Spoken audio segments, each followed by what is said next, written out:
જોહાર સાથીઓ, ગુજરાતની જનતાને આજે એક મહત્વના મુદ્દે હું ધ્યાન દોરવા માંગુ છું। ગુજરાત પોલીસમાં બે પ્રકારના અધિકારીઓ અને કર્મચારીઓ ફરજ નિભાવે છે। એક, જેમણે બંધારણના શપથ લીધા કે અમે ગુજરાતની જનતાને સુરક્ષા, સલામતી અને શાંતિ પૂરી પાડીશું।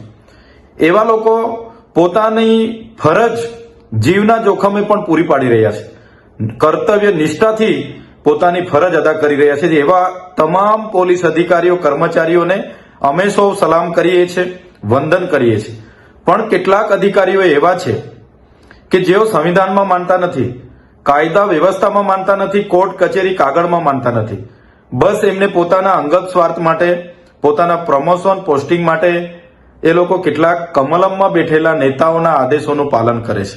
એમને વહાલા દવલા થઈ અને પ્રમોશન મેળવવા માટેનું એ લોકો કામગીરી કરે છે, જેનો અનુભવ અમને સતત ડગલે ને પગલે થઈ રહેલો છે।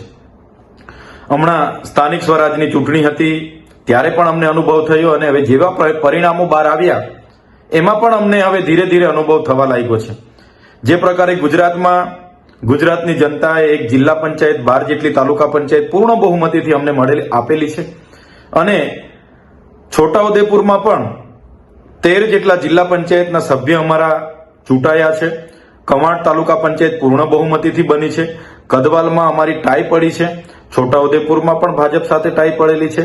ત્યારે છોટાઉદેપુરના એસપીના કહેવા પ્રમાણે ત્યાંની એલસીબી, એસઓજીના લોકો અમારા ઉમેદવારોના ઘરે જાય છે, ક્યાં તો એને બોલાવે છે અને એમની ગાડીઓમાં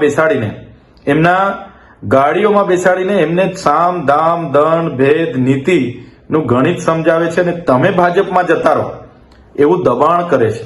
ત્યારે એવા કેટલાક લોકોએ અમારા જિલ્લા પ્રમુખ રાધિકાબેન રાઠવાનું ધ્યાન દોર્યું કે આ વ્યક્તિ આ સમયે આ તારીખે અમારે ત્યાં આવ્યા હતા અને અમને આ પ્રકારની વાત કરીને ભાજપમાં જોડાવા માટેનું દબાણ કરી રહ્યા છે। એના પુરાવા છે અમારી પાસે, ભરૂચના છે, નર્મદાના છે, દાહોદના છે, તાપીના છે, સુરતના, બધાના પુરાવા છે।